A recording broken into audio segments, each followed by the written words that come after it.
Well, Capricorn, this is a month of April 2025 that could indicate significant changes in your domestic and home life, moves included, or just changes in the circumstances around who lives with you and what goes on there, maybe changes in relationship, as well as potentially a particularly sweet opportunity for a rental property or even an offer to get a job of some sort. There's a lot going on for you in the month of April. For the most part, it's good, but you're also dealing with a Mars problem that's been plaguing you for 4 months, and that's just about to end. Let's talk about how you can use this energy, Capricorn, for your best good to time your best life during the month of April 2025. Welcome to my channel. If you're new, my name is Lori Lothy, and by the way, this is Western Tropical Zodiac Astrology. I am using the whole sign house system. Fixed stars and minor asteroids are a part of my specialty. We're going to talk about the minor asteroid Juno today. She's very much about contractual agreements in love, relationship, and business, and we'll be bringing her into the mix for a starlight little moment of luck in the month ahead. Well, if you're new here as well, I got a couple of things to share. Just before we do your delineation for the next 25 minutes, I want to tell you about me. If you want to know more about how to be a part of my astrological world, you might want to join my Patreon community. They're getting this early access ad free before you do on a Sunday drop. You also might find yourself enjoying the classes I teach there and the intimate community. Check it out below in the description box under the More button, or maybe subscribe to my Cosmic Moonshine newsletter, because there you're getting free prizes and giveaways on the regular, including now and then a free mini reading with me that is not available anywhere else. And the description box for the subscription newsletter by me is in the description box below, and my Pluto Chronicles as well, where I'm navigating through Pluto through Aquarius. I'm an Aquarius rising and journaling about what the world can expect from that transit over the next 20 years. And so that's free, and that's in the description box as well. Okay, so that's all about me and my website. Hit the more button, .. And you'll find everything you need to know about how to find me off this platform. Now, let's get rolling. Oh, this is made in Sweden. This is a merino wool. It's so toasty. It's cold in Vancouver. I'm going to start off by mentioning a few big picture stories for you, okay? Saturn is the lord of your sky, and he's been moving through Pisces for a while, since 2023, and he doesn't finish there full time until 2026. But I need to give you the backdrop story before we talk about this month, because this is important. The lord of your sign is getting mucked up in a huge amount of energy this month of April, a lot of intensity, including a solar conjunction to the North Node, which we haven't seen since the 1850s. And so all I can say is that your life is about to change. Destined fated shifts of identity connected to neighbors and neighborhood and home, perhaps as well as relationship to siblings, aunts, uncles, cousins, and that can be very pivotal, very game-changing content in this month ahead. That's the backdrop. Okay, that's the backdrop. Saturn will move into your fourth house, by the way, midsummer, like last week of May through to September, that last week of May to September 1st, and that could consolidate a change of home. But again, we will be getting into this in more detail as we do the little itty bitty details of the month ahead by doing the chronology of the month ahead. So one of the things I would like to let you know is that Mars is a big deal for you. Mars is what we call your exaltation lord. He's exalted in the sign of Capricorn. And actually in January of 2024, in play, by the way, energetically till January or so of 2026, Mars has exalted you by rising in Capricorn into the visible sky. And that January of 24 to January of 26 is sort of indicating that you're up for major revisions and changes, change of home, job, career, identity, etc. It's a major, rare, not seen since 1977, 78 revision of who you are. And we add to the backdrop of that Mars has been retrograding, and he's been retrograding in Cancer. Yes. Now, Mars entered into Cancer, your seventh house of significant long-term love partnerships, business partnerships, audience at marketplace and public relative to your career. Do you have a public? Do you have an audience? Mars has been traveling through that part of your sky, the Capricorn sky, the Cancer sky, in September and October behind us, 2024. Then he dipped out when he went into your eighth house of chunky money, investments, taxes, alimony, spousal support. Then went into that part of your sky for a little bit of a visit. He could have increased some of your money in the markets at that time. And that would have been like November 3rd to January 6th. But he pulled back on December 6th to retrograde back into Cancer, which is your seventh house. And now he's been in Cancer retrograde until February 23rd and direct from February 23rd until April the 18th.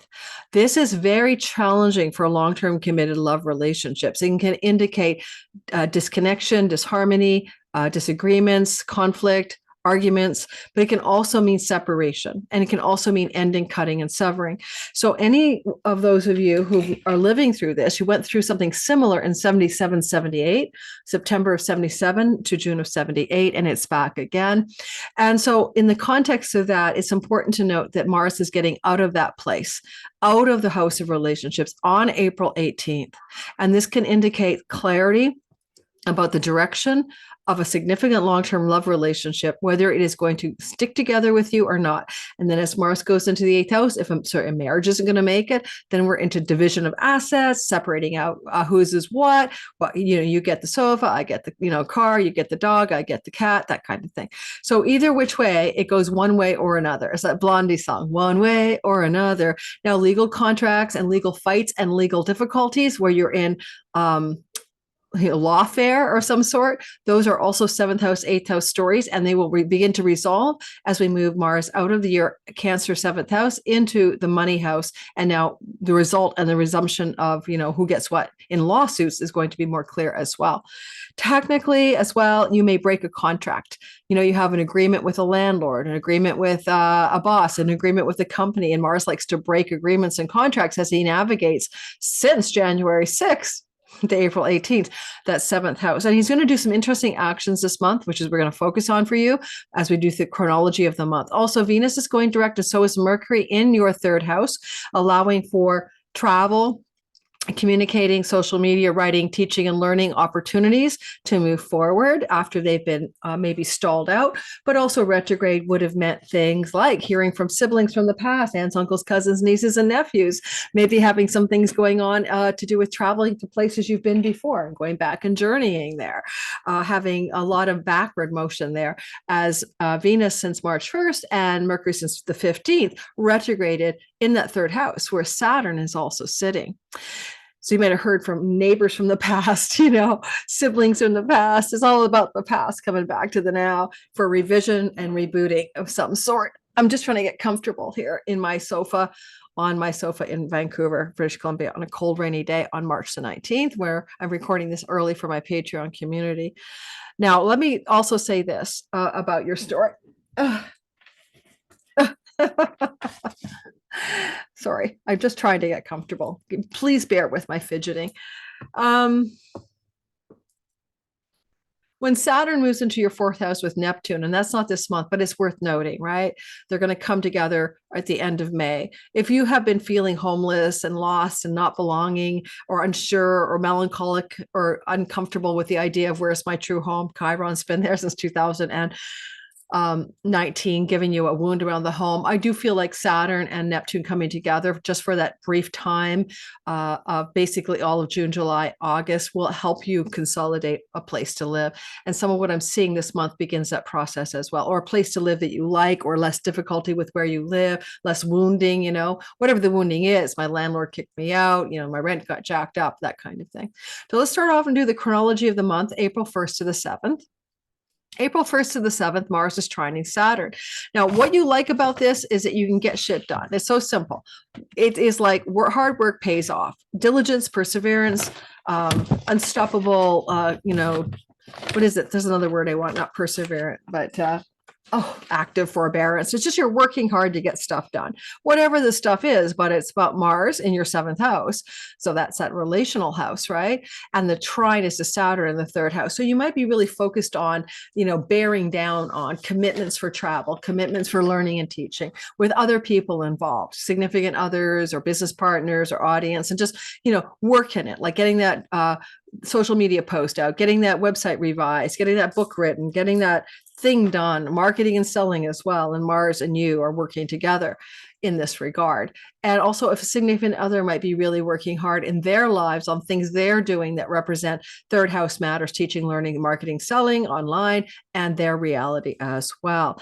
Now, as that's all going on, this flowing energy between Mars and Saturn is predominant, by the way, the last 10 days of March and the first week of April, first 7 days of April. As that's going on in April, there's also a sextile to Uranus. And Uranus is on a very powerful star called Algol. And it's going to be a beautiful energy of a positive but exciting surprise. In this case, it's your house of your children. There may be an opportunity to travel to see one of your children are going to see you, and boom, or an unexpected surprise regarding children and fertility and pregnancy. So now traveling through the house of grandchildren, for example, could indicate grandchildren on the way. And also with the way Uranus is activating the sexuality, love, and romance house. If you're single, well, there could be a meeting somebody new. This shocks and surprises you because you are in travel mode and you bump into somebody that you feel this connection to. If this is going to happen the first week of April, Venus is still retrograde, and so is Mercury. And that means you might travel to see somebody from your past that you're romantically involved with, or they may cross paths with you, or you may bump into them locally. I don't know, because the third house is your local environment, and there may be a shock or a jolt or a surprise that feels positive in that regard. So who knows? Let me know how that unfolds for you. Could you win money with Algol, Wellstar, a house of good fortune, and speculation and gambling? Yes, you could. So you could also win something off of this. And also you may find you win it because you're traveling, or you win it because you go into a 7-Eleven store in the local neighborhood, buy the winning ticket. You never know. So there's also a possibility for some positive momentum around unexpected financial wins during the first 7 days of April. Now, when we move to April 2, the first week as well, Jupiter is sextiling the sun. The sun is in the fourth house of home property and land. Jupiter is in the sixth house of rental property agreements. Possibly a golden opportunity for a rental property agreement may emerge for you, either as a landlord or a leasee. And that will be any time in the first 7 days, with an epicenter on the 5th of April. To me, this is very auspicious for also getting a brand new pet and bringing it home. And this is also really lovely if there's any chance that you could get some kind of work from home, new job opportunity, or contract emerging. So look for those energies playing out. You can also have something good happening that allows you to pay off a debt and pay down a debt completely, even out of the blue, sudden, unexpected, and even help from father figures. Any male figure who is significantly paternal or older than you could be giving you financial support to eliminate some sort of debt. That's all in the first week of April. Now, Venus and Saturn keep bumping into each other during the month of April. First, on April 7th, Venus retrogrades into Saturn, and then on April the 25th, she goes direct motion over Saturn. Now, this is happening in the third house, and Venus represents love and beauty, kindness and friendship, and Saturn equals difficult or hard, constrictive or constraining, fearful or anxious, or on converse sides of it, stabilizing, enduring, lasting, tangible. So there's different ways it can play out, but you're working through some sort of Venus stories connected to Saturn. Now, the people of your third house are siblings, cousins, aunts, uncles, nieces, nephews, neighbors, local folk, childhood friends. And something in there is about trying to make something endure, or trying to deal with some kind of hardship and wall or difficulty. Because it's a travel house, travel plans might get discombobulated here. There may be delays in travel because of this. And the travel window is not just April 7th, but also April the 25th. And you want to give that some latitude on either side. And honestly, this energy has been playing out for a very long time. This energy is kind of infusing the entire month of April. Certainly there could be hardship with a neighbor, and it's suddenly Venus Saturn is like, they don't like your lawn ornaments, and you're going to battle with them all month long. That kind of thing. Oh my goodness. Excuse me. I got a little sniffles today, but I think it's just, I have no idea what it is. Okay, moving onward. Mercury heads direct on the 7th of April. A direct motion Mercury favors you greatly. This means he's moving forward finally after being retrograde since the middle of March in your third house. Well, that would have been fine if you were traveling to see people you've seen before in the past, or you're traveling to places you've been locally or within your country. That would have been serving you, going back and learning things, understanding, researching things you've done before, like, deepening your understanding of some kind of subject matter, learning from a teacher from the past. But now, and hearing from aunts, uncles, cousins, nephews, and siblings from the past. So Mercury retrograde, mid-March to April 7th. Then he goes into direct motion. Well, as he goes into, and because he's with Venus, it could also be hearing from old loves from the past, right? Old relationships from the past. And if there is that happening, it may be old relationships from the past that involve travel in that relationship and hearing from those people from your past. Now, he's going to go direct on April 7th. No more of the past. It's now moving forward into the bright future. And as he goes direct in your third house at this time, and he sextiles you, so you don't mind this, he's also going to be very much eager, okay, to initiate eclipse energies, because eclipses happen in September 24 in your third house and in March of 25 in your ninth house across the way. This is where the nodes of fate are making changes. So for one thing, South Node changes from that eclipse under his rulership that happened on the 14th of March, making decisions with phone calls, text messages, emails, or conversations around letting go, surrendering, and releasing foreign land opportunities, visas, passports, third marriage environments, things to do. Third house is ninth house. Third marriage is our ninth house. And these are actions through communications that are now about releasing and surrendering. Ninth house matters. So you can go ahead and have those phone calls, texts, intimate conversations, or whatever about what must be surrendered. And that time frame is Mercury direct motion, April the 7th to the 16th. After the 16th, he moves out of your Pisces third house and into your fourth house.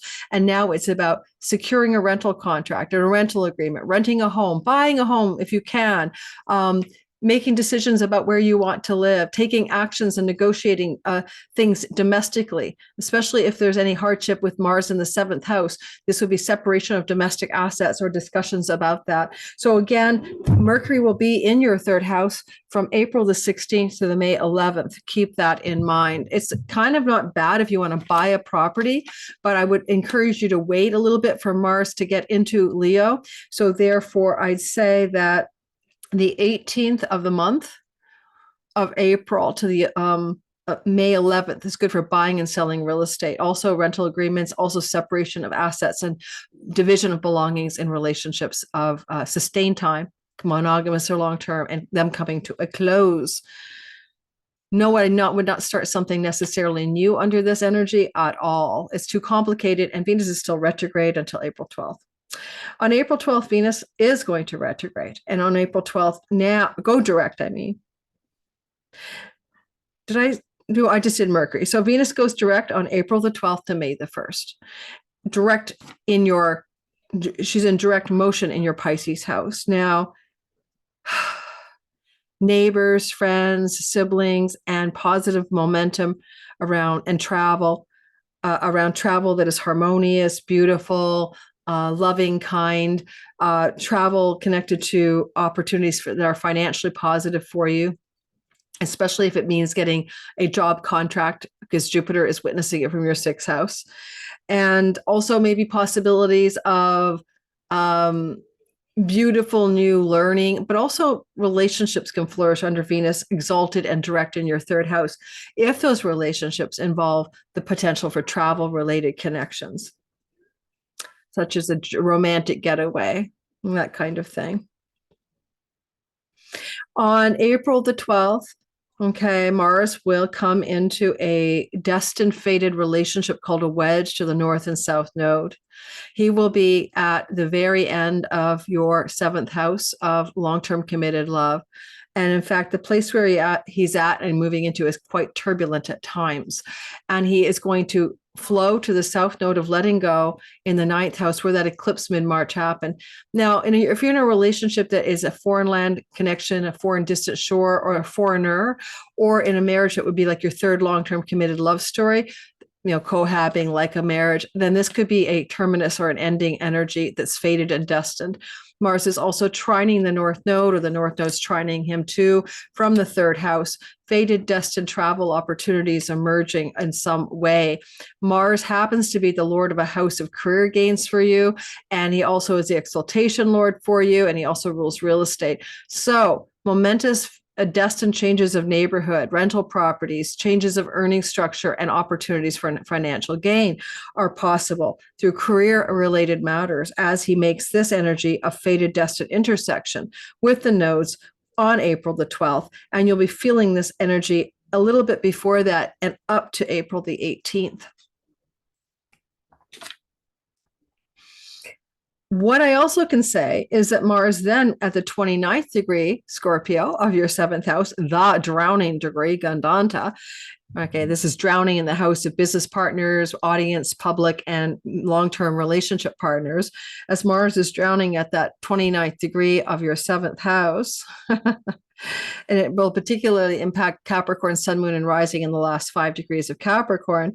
As he's in that particular degree, he's also creating a fortunate, beautiful water trine, which brings auspicious and positive developments. Because he's in this water trine to Juno, the goddess of committed love and marriage and business agreements, in the house of far off foreign shores, and because he's distant shores, the 12th house, and because he's also flowing to the North Node, Saturn and Venus at the end of Pisces. It could mean harmonious endings. It could mean harmonious developments regarding committed and long-term love. But also just as likely to be endings at the 29th degree, a very namaste vibe. Also, Saturn is about endurance and Venus is about endurance. But remember, on the 27th of the month, the wall of the goddess of love hits the wall of Saturn and also the Grim Reaper. So if there's are relationships that need to come to an end in your life that are committed love relationships or business partnerships, this could be a very fortunate ending, a kind of harmonious doors that close out. Would I start a new relationship under this? No. Venus is with Saturn, and Mars is, and she's no, she's just with Saturn. It's just tough. And Mars is fallen, and Juno is in a very karmic house. So it's more for those of you who might be looking for an exit strategy in a relationship. If you're not looking for an exit strategy in a relationship, then there could be opportunities for financial gain from foreign lands in business dealings. And it may require travel for you to seal the deal, or lots of communication through emails, phone calls, and text messages at the time. Again, what is that date that I'm reminding you of, so you remember what I'm talking about? This grand trine is forming on the 17th. You'll feel it in play a couple of days before, so about the 15th, 16th, 17th, or 14th, 15th, 16th, 17th.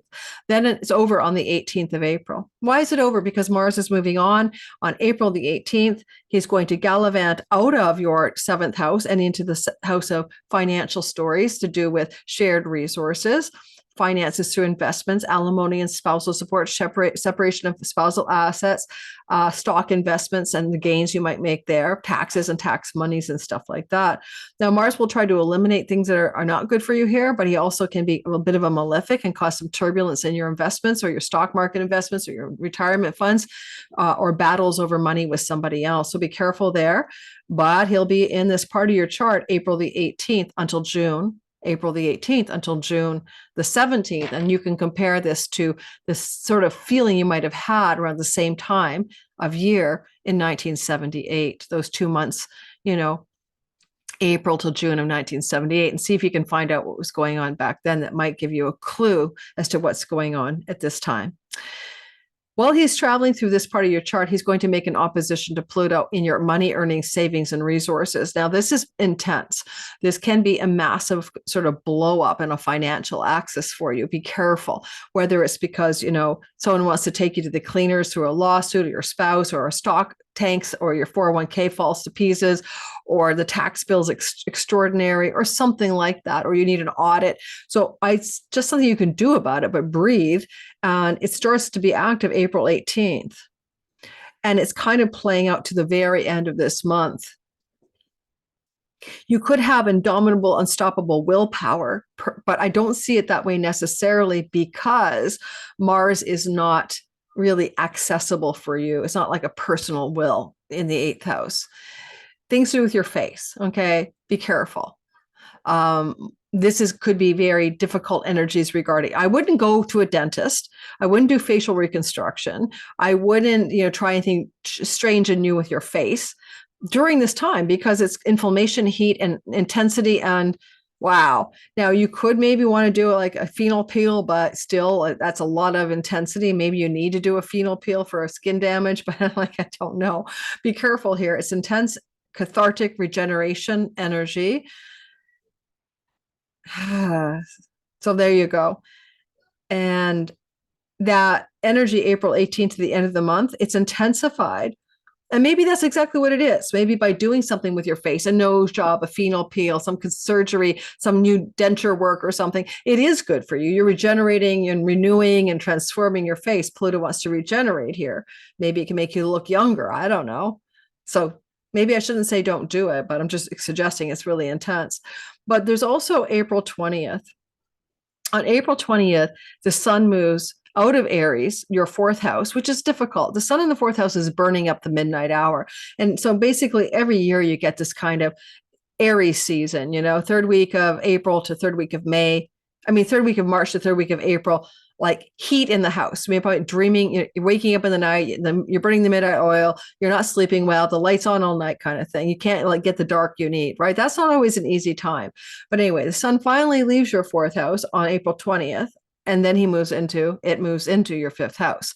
Now, sun in the fifth house can be the beginning of an emergent light regarding love, sex, romance, children, and entrepreneurship and money luck, okay? Especially with Uranus, but surprises will emerge here. And that will bleed all the way into, of course, the month of May.